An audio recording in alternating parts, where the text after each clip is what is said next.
যে পাঁচটি খাবারে স্মৃতিশক্তি কমিয়ে দেয়, আজকে খাবারের তালিকাটা বলে দেবো ইনশাআল্লাহ তাআলা, এবং কোরআনিক চিকিৎসা আমি দিয়ে দেবো ইনশাআল্লাহ। বিশ্বনবী সবসময় সুষম খাদ্য খেতেন। বিশ্বনবী কখনো পচা খাবার খান নাই, কখনো তিনি বাসি খাবার খান নাই। বিশ্বনবী সবসময় তরতাজা খাবার খেতেন, অল্প খেতেন কিন্তু ভালো খেতেন। এক নম্বর হচ্ছে ময়দা থেকে তৈরিকৃত যে কোনো খাবার আপনার মেধা শক্তিকে লোপ করে দিবে। এখন তো আপনারা খুব রাগ করবেন, হুজুর এটা কি বলেন? ময়দা থেকে তৈরিকৃত নুডলস এটা তো আমাদের খেতে হয়, বিস্কিট খেতে হয়, রুটি খেতে হয় না। স্টাডি করেন, পড়াশোনা করেন, দেখবেন যে ময়দা জাতীয় যে কোনো খাবার মেধা কমিয়ে দেয়, হ্রাস পায়। এটা খাওয়া যাবে না, যতটা পারেন কমিয়ে দেন। প্রথম থেকেই সম্ভব নয়, but you should try more and more time. দুই নম্বর হচ্ছে কেমিক্যাল সুইট, অর্থাৎ কেমিক্যাল দিয়ে যে মিষ্টিগুলো করা হয়, দধি মিষ্টি বা এই জাতীয় ছানা থেকে শুরু করে।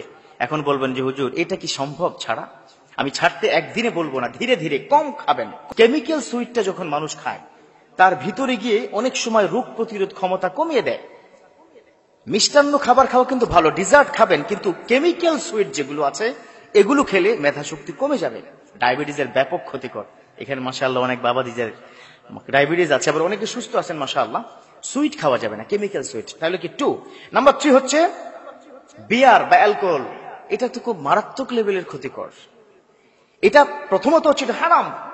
যারা বিয়ার একবার গ্রহণ করবে, সেটা হোক এক ঢোক হোক এক বোতল, একবার 40 দিন পর্যন্ত বিশ্বনবীর হাদিস, তার কোনো ইবাদত কবুল হবে না। চিন্তা করে দেখেন, you should take more and more time. What's going on এই সোসাইটিতে, কি হচ্ছে? ইসলাম থেকে কত দূরে সরে আসছে। নেশা জাতীয় দ্রব্য যদি একবার কেউ গ্রহণ করে, 40 দিনের কোনো ইবাদত, কোনো দুআ তার কবুল হবে না। তারপর 4 নম্বর হচ্ছে যারা প্রচুর কম পানি খায়, খুব কম পানি খায়। যারা খুব কম পানি খাবে এবং পাশাপাশি চর্বি জাতীয় খাবার যারা কি বেশি খাবে, চর্বি, বিভিন্ন টাইপের চর্বি জাতীয় যত খাবার আছে এগুলো যারা খাবে তাদের কিন্তু মেধা শক্তি কমে যাবে। এবং ফাইনালি আমাদের যেটা না খেলে চলেই না, সেটা আমি বললে অনেক ইয়াংরা মন খারাপ করবে, সেটা হচ্ছে ফাস্ট ফুড জাতীয় খাবার খাওয়া যাবে না।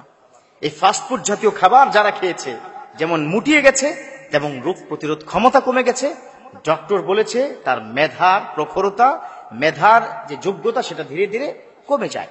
তো এই 5 ধরনের খাবার ইনশাআল্লাহ তাআলা আমরা অ্যাভয়েড করার চেষ্টা করব।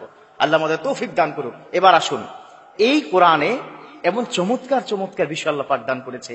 গলায় কাটা আটকালে কোন দোয়া পড়বেন, মাথা ব্যথা হলে কোন দোয়া পড়বেন, এমনকি মেধা শক্তি যদি কমে যায় কোনটা পড়বেন, ইনশাআল্লাহ তাআলা এখন বলে দিচ্ছি। খুব মনোযোগ দিয়ে, আশা করি সবাই পারে।